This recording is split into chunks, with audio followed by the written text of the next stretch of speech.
라헬이 자기가 야곱에게서 아들을 낳지 못함을 보고 그의 언니를 시기하여 야곱에게 이르되 내게 자식을 낳게 하라. 그렇지 아니하면 내가 죽겠노라.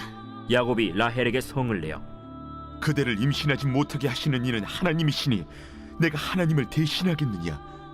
내 여종 비라에게로 들어가라. 그가 아들을 낳아 내 무릎에 두리니 그러면 나도 그로 말미암아 자식을 얻겠노라. 하고 그의 시녀 빌하를 남편에게 아내로 주매 야곱이 그에게로 들어갔더니 빌하가 임신하여 야곱에게 아들을 낳은지라. 라헬이 이르되 하나님이 내 억울함을 푸시려고 내 호소를 들으사 내게 아들을 주셨다. 하고 이로 말미암아 그의 이름을 단이라 하였으며 라헬의 시녀 빌하가 다시 임신하여 둘째 아들을 야곱에게 낳음에 라헬이 이르되 내가 언니와 크게 경쟁하여 이겼다. 하고 그의 이름을 납달리라 하였더라. 레아가 자기의 출산이 멈춤을 보고 그의 시녀 실바를 데려다가 야곱에게 주어 아내로 삼게 하였더니 레아의 시녀 실바가 야곱에게서 아들을 낳음에 레아가 이르되 복되도다.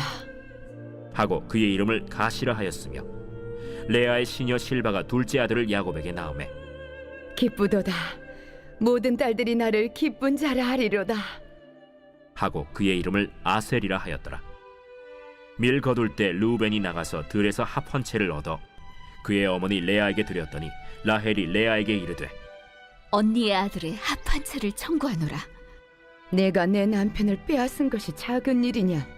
그런데 내가 내 아들의 합한 채도 빼앗고자 하느냐?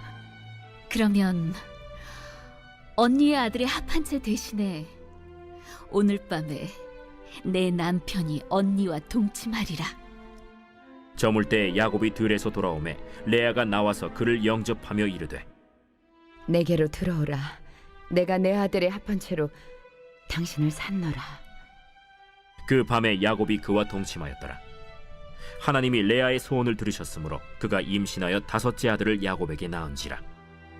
내가 내 시녀를 내 남편에게 주었으므로 하나님이 내게 그 값을 주셨다. 하고 그의 이름을 이사가리라 하였으며 레아가 다시 임신하여 여섯째 아들을 야곱에게 낳은지라.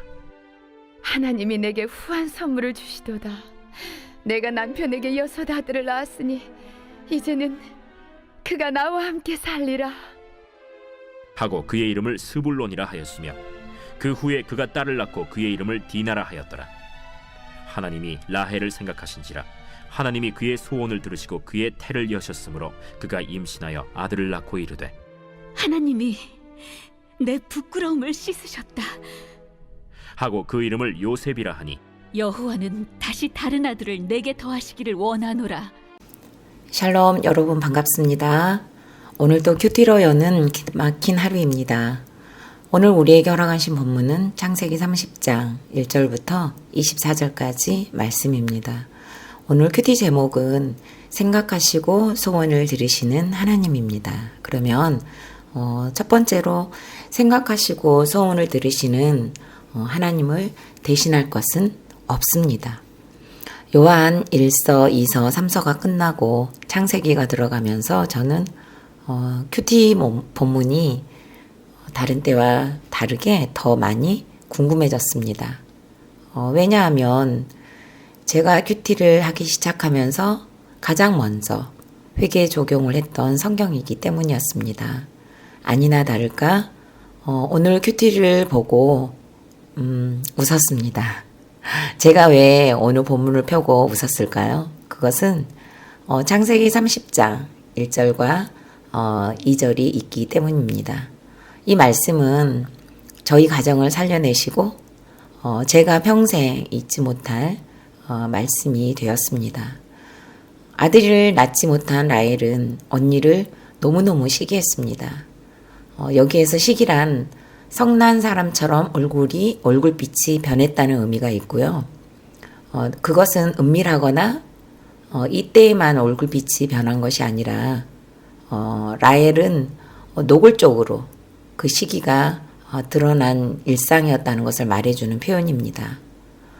20년 동안 임신하지 못한 사건을 기도하지 못하고 언니를 시기했기 때문에 라헬은 항상 얼굴에 화가 나서 벌게 있었다는 것을 의미합니다. 야곱은 시기와 질투로 얼굴이 벌개져 있는 라헬을 향해 그대를 임신하지 못하게 하시는 이는 하나님이시니 내가 하나님을 대신하겠느냐라고 하면서 성을 내었습니다. 라헬은 자신이 아들을 낳지 못한 사건을 날마다 얼굴빛이 성나 있고 화가 나 있는 모습으로 시기심을 표출했습니다. 그것으로 끝나지 않고 야곱에게 아들을 낳게 하라고 하면서 죽겠다고까지 했습니다. 저는 이 당시 창세기를 묵상하면서 처음으로 성경의 인물에서 저를 보았습니다. 아들을 낳게 하라면서 야곱을 볶아대고 아우성치고 성나 있는 라헬에게서 제가 보였습니다. 라헬이 아들을 낳게 하라고 한 것처럼 저는 가장의 역할을 하지 않고 있는 남편을 향해 나를 책임져 달라, 자녀를 양육할 수 있는 양육비를 달라, 집안 살림할 수 있는 생활비를 달라면서 남편에게 하나님을 대신하라고 재촉하며 매일매일 얼굴에 성난 표정으로 가정에서 긴장감을 주며 분노와 생색의 칼을 휘두르며 살았었다는 것을 깨닫게 하셨습니다. 그리고 그동안 가정을 지킨 사람은 당연히 저라고 생각했고 누가 봐도 저라고 아니 말할 수 없는 100% 제 수고이고 공로라고 생각했는데 라헬의 모습에서 제가 보이니 그동안 가정을 지킨 사람은 제가 아니라 남편이었다는 것이 깨달아졌습니다. 목사님의 큐티 사역이 있기 전까지 저는 남편에게 기회만 되면 이혼 소리를 들이밀면서 도장을 찍어달라고 했고 언제든지 서류를 뺄 수 있도록 USB에 저장을 하는 것으로도 모자라 아예 서류를 가방에 놓고 다녔는데 남편은 이런 저와 마주치지 않기 위해 제가 퇴근해서 제가 들어가면 집에서 나가고 기도 모임을 하러 교회를 가면 그때서야 집으로 들어갔었습니다. 남편이 이혼을 요구하는 제 말을 들어주지 않으려고 도망다니면서 버텨주었기 때문에 이혼하지 않고 가정이 지켜졌다는 것이 완전히 인정되었습니다. 얼마나 울며 회개를 했는지 모릅니다. 그날 큐티의 적용으로 가정을 지킨 사람은 당신이었다고 남편에게 고백하겠습니다. 라고 썼습니다. 이 적용은 바로 해야겠다는 생각이 들어서 남편에게 할 말이 있다고 방으로 들어와 보라고 했습니다. 이날 남편은 저의 느닷없는 행동에 얼마나 무서웠는지 얼굴이 완전히 굳어서 얼어 있었습니다. 얼마나 무섭고 공포에 떠는 듯한 표정이었는지 지금도 저는 그 표정을 잊을 수가 없습니다. 저는 안방으로 들어가 무릎을 꿇고 그동안 내가 가정을 지킨 줄 알았는데 하나님께서는 당신이 가정을 지켰다고 말씀하신다.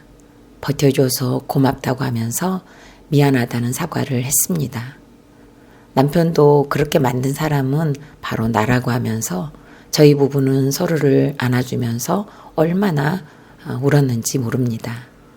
이 말씀을 시작으로 하여 저희 가정은 이혼의 위기에서 완전히 터나는 계기가 되었고 저의 회개와 적용도 이 말씀으로부터 열리고 삶으로 나타나기 시작했습니다. 질문해 보겠습니다. 내가 죽게 되었으니 이렇게 해달라 저렇게 해달라고 하는 문제와 사건이 있습니까? 누구에게 요구하며 말하고 있습니까? 하나님을 대신할 수 있는 것은 이 세상에 존재하지 않다는 것을 믿으십니까? 지금 죽을 것 같은 문제와 사건을 하나님께로 가져가십시오. 하나님께서 시작하셨으니 하나님께서 마치실 것입니다. 두 번째로는 레아의 소원을 들으시는 하나님이십니다. 3절에서 아들을 얻지 못한 라헬은 야곱에게 자신의 시녀인 비라에게 들어가라고 합니다. 하나님께 도피할 생각은 하지 않고 부당한 계략으로 언니에게서 승리를 획득하려고 하나님의 뜻을 거역해 가면서 어머니가 되려고 하고 있습니다. 그리고 2절에서 내가 하나님을 대신하겠느냐라고 큰 소리 치더니 야곱은 분명 혼인의 율법은 하나님 한 분에 비해서만 나오는 것인데 이제는 아내가 이렇게 이야기를 하니까 큰 소리 칠 때는 언제고 비라에게 들어가라고 하니까 자기 아내를 기쁘게 하기 위해 라헬의 간곡한 요구를 이기지 못해 하나님의 명령으로부터 떠나는 것도 서슴지 않는 모습을 보게 됩니다. 그 모습을 지켜본 레아도 덩달아 자기 시녀 실바를 통해 갓과 아셀을 얻고 이제는 합한 채를 가지고 남편을 사고 파는 모습까지 등장하는 정말 이런 일이 있을까 싶을 드라마 같은 장면이 소개되고 있습니다. 남편의 사랑을 믿고 남편을 독차지하면서도 시기심이 가득하여 끝까지 당당한 라헬과 남편의 사랑을 얻지 못해 목말라하는 레아는 남편에게도 무시를 당하고 동생인 라헬에게도 무시를 당합니다. 합한 채를 주고 남편을 사야 할 정도로 레아는 남편의 사랑에 목말라 있었던 것 같습니다. 이런 비참한 환경이니 레아가 하나님을 찾을 수밖에 없었을 것입니다. 저는 내가 내 아들의 합한 채로 당신을 샀노라 라는 말이 너무 슬프게 와닿습니다. 값을 치러야 남편과 함께 있을 수 있다는 것이 얼마나 큰 레아의 슬픔이었겠습니까? 남편의 사랑을 살 수밖에 없는 레아의 가난한 심령은 하나님을 향해 간절했을 것입니다. 그러기에 하나님께서는 그 밤에 레아의 소원을 들으셨다고 합니다. 남편의 사랑을 듬뿍 받은 라헬은 자녀를 얻지 못했고 남편에게 사랑받지 못한 레아는 자녀를 많이 얻었습니다. 라헬은 레아와 경쟁하며 합한 채를 이용해서라도 아들을 얻고 싶었지만 오히려 레아가 시녀 실바를 첩으로 준 것과 합한 채를 포기한 대가를 하나님으로부터 보상받았다는 이사갈과 하나님이 내게 후한 선물을 주셨다는 스불론까지 얻게 되었습니다. 남편에게서 무시받고 냉대받는 레아는 오히려 아들을 낳고 남편의 사랑을 독차지하며 임신을 약속한다는 미신적인 합한 채까지 가지고 있는 라헬에게는 아무런 소식이 없습니다. 이래서 하나님은 공평하십니다. 남편의 사랑은 없었으나 자녀를 많이 가진 레아와 남편의 사랑을 다 가졌으나 품에 안을 자식이 없는 라헬입니다. 그런데 또 이 말을 바꿔 말해도 맞습니다. 자녀를 많이 가졌으나 남편의 사랑이 없는 레아와 품에 안을 자녀는 없으나 남편의 사랑이 가득한 라헬이죠. 어떤 것이 맞을까요? 옳고 그름의 문제가 아니겠죠. 행복해지려고 하니 각자의 고난이 존재하고 있는 모든 인생의 아픔 같습니다. 그래서 인생의 목적이 거룩이어야 합니다. 질문해 보겠습니다. 두 마리 토끼는 잡을 수 없다는 속담이 있는데 여러분은 무엇이 있고 무엇이 없습니까? 내가 원하는 것은 없고 원하지 않는 것이 있습니까? 나의 거룩을 위해 주신 것은 무엇인지 오늘 큐티책에 적어보시기 바랍니다. 세 번째로는 라헬의 소원도 들으시는 하나님이십니다. 합한 채까지 손에 쥐고 7년을 기다렸지만 라헬에게는 임신의 소식이 오지 않았습니다. 수단과 방법을 가리지 않고 아들을 얻고자 언니와 경쟁하는 삶을 살았던 라헬의 27년 결혼 생활이었습니다. 이 고난의 시간을 통해 라헬은 가지고 있던 합한 채도 필요 없다는 것을 깨달았고 기세등등한 남편의 사랑도 자녀를 얻는 것에는 아무 소용이 없다는 것을 알았을 것입니다. 생명은 하나님께 있다는 것을 정말 뼈저리게 배웠기 때문에 야곱도 내려놓지 않았을까요? 이런 라헬을 하나님은 생각하시고 라헬의 소원도 들으셨습니다. 라헬은 요셉이라는 아들을 얻습니다. 비록 남편의 사랑을 독차지했지만 얼마나 라헬이 힘든 시간을 보냈는지를 요셉이라는 이름을 통해 알 수 있습니다. 하나님이 내 부끄러움을 쓰시셨다고 합니다. 아무리 사랑받는 아내였다 할지라도 이루 말할 수 없는 수치와 부끄러운 시간이었다는 것을 말해줍니다.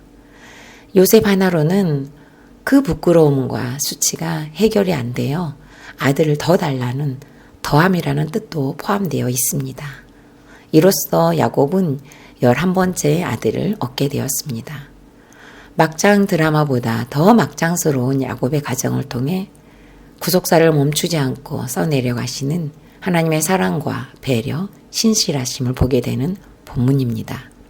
얼마 전에 제가 우연히 가계도를 끼적거리다가 갑자기 떠오르는 것이 있었습니다. 제가 4대째 믿음의 계보인데 보지 못하는 것이 있더라고요. 할아버지께서는 3명의 아내를 두셨습니다. 첫 번째 아내는 아들 1명을 낳고 병으로 일찍 세상을 떠나셨다고 합니다. 그리고 저희 할머니를 2번째 아내로 맞이하셨는데 그 당시 저희 할머니는 할아버지께서 총각이신 줄 알고 결혼을 하셨다가 그 사실을 뒤늦게 알게 된 외중주 할머니께서 하나밖에 없는 딸을 후초로 살게 할 수 없다고 하여 데리고 오셨는데 그때 이미 저희 친정아버지를 임신한 상태였다고 합니다. 그리고 할머니께서는 홀로 아들을 낳아 키우셨습니다. 이후에 어찌되었든지 간에 결국 제가 첩의 손녀였더라고요. 첩이라는 단어는 저와는 상관이 없다는 생각을 했었는데 노트에다가 첩의 손녀라는 글씨를 쓰는데 제 마음이 더 큰 감사가 올라왔습니다. 외중주 할머니께서는 그 시대에 남편을 일찍 보내고 홀로 딸을 키우셨고 할머니께서는 남편은 있었으나 너무 많은 세월이 흘러 다시는 남편을 만나지 못하고 홀로 아들을 키우시며 견딘 세월이 되새김질이 되었습니다. 그 험한 세월을 감히 제가 어떻게 되새김질을 할 수 있겠습니까? 합한 채로 살 수 있는 남편이라는 존재 자체도 없는 인생을 사셨기에 어쩌면 더 하나님의 생각하심과 소원을 들으심이 저희 가계도에 흐르지 않았을까라는 생각을 하게 되었습니다. 자랑할 것이나 내세울 것이 없는 저희 가계도에 구속사가 멈추지 않고 흐르도록 은혜를 주셨다는 것이 깨달아져서 하나님의 사랑이 훨씬 더 크게 다가왔습니다.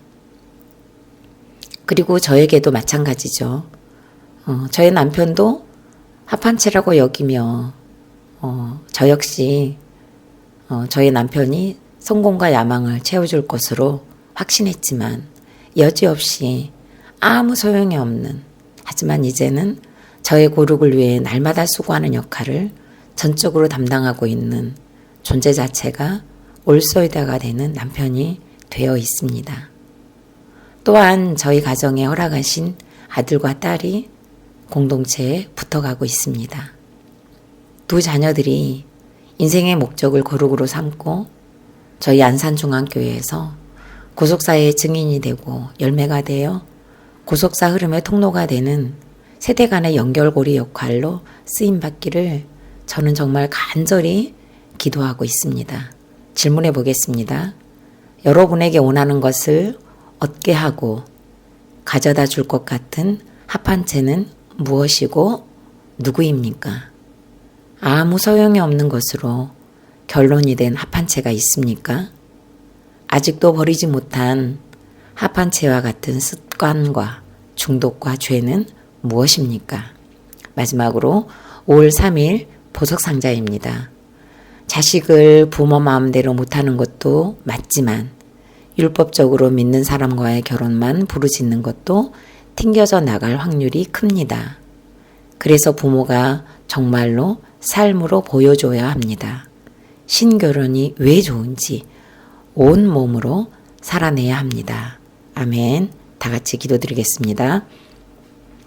살아계신 하나님, 이 세상에 그 무엇도 하나님을 대신할 수 없음에도 불구하고 아들을 낳게 하라고 성난 얼굴빛의 라헬의 모습이 저였습니다. 남편에게 하나님을 대신하라고 나를 책임져 달라 자녀를 양육할 양육비를 달라, 생활비를 달라며 남편을 돕기보다는 무시하며 질서에 순종하지 못했고 자녀들을 불안한 환경에서 자라도록 했습니다.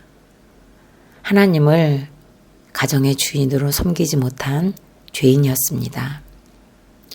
남편을 합한 채로 여기며 목회를 꿈꾸던 저에게 다니던 학교도 그만두게 되어 정말 아무 효염이 없는 것으로 하나님은 응답하셨습니다. 그러나 오히려 지금은 거룩을 이루는 복된 삶을 예비해 주시고 계십니다. 여전히 연약하고 악한 저의 삶이지만 생각해 주시고 들어주시는 은혜로 날마다 팔복의 맛을 알고 회개의 기쁨과 용서하심의 큰 사랑을 깨닫게 하신 하나님께 영광을 돌립니다. 오늘도 각자의 합한 채를 직면하고 내려놓는 적용들이 일어나게 하시고 항상 승리하는 하나님께 엎드리는 하루가 되게 하여 주옵소서. 예수 그리스도 이름으로 기도드립니다. 아멘.